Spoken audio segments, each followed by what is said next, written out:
Welcome to BK Academy of Chess. This is Black Knight. In 1908, Tarrasch claimed this to be a win for white. So I'm going to show you how white wins this position, but then I'm going to show you how black can successfully defend the position. It's white to move. How should white play?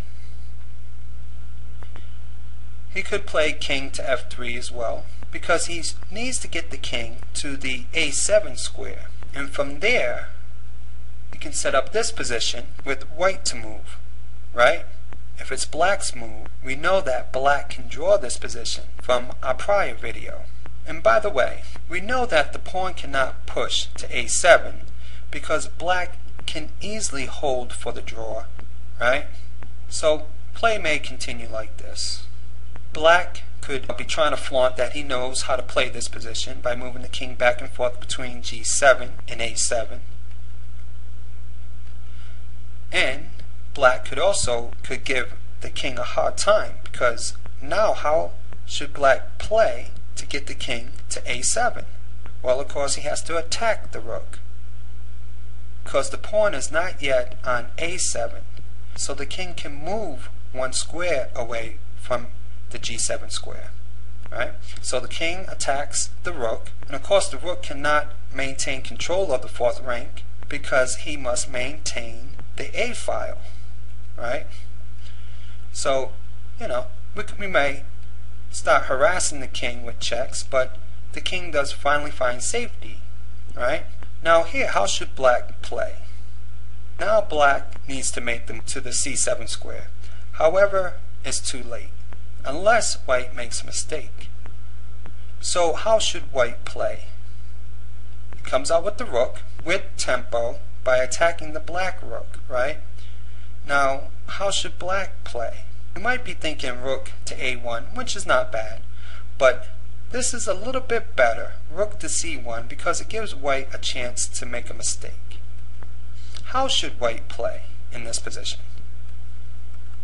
Rook to b7 is incorrect, because what does black have here? King to d8. Now, if the white king makes space for the pawn to promote, how should black play? Simply checks the king and returns back to c1. So now if the king moves to a8, how should black play? He stonewalls on the c file and locks the king in on the a file. And this is what I'm going to call this position now that black is in. I call it now stonewalling on the c file, locking the king in on the a file. Another mistake that white can make in this position is by pushing his king to a8, and that is very likely to happen because this is the position that white was trying to get in, right? But this allows the black king to move to d7, and when the pawn moves to a7, he stonewalls on the c file, and there's nothing white can do to get the king from out in front of the pawn. The correct way to play this position is with king to b7. So now he makes way for the pawn to promote. So black checks the king. And how should black play this position? Now's the time to play king to a8, right? Because the white rook is now attacking the black rook. So he attacks the pawn, and the pawn pushes to a7. And notice, the black king is not close enough to c7 in order to stonewall on the c file. This is a winning position for white. We went over this in our last video. In 1924, Vancura teaches us how to defend this position by attacking the pawn from the side, waiting for the pawn to push so that he can move his rook behind the pawn, and we know this position to be a draw. Now, white will try to protect the pawn with the king.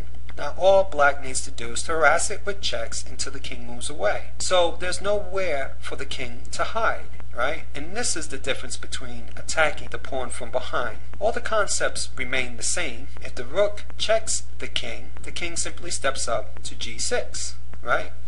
It could play out like this. So, how should black play here? He checks the king until the king leaves the pawn. Now how should black play? He must maintain the attack on the pawn. so that when he pushes, he can assume the a6 square and maintain control of the a file, and we know that to be a draw. The key is the king has nowhere to hide now, right? So here, how should black play?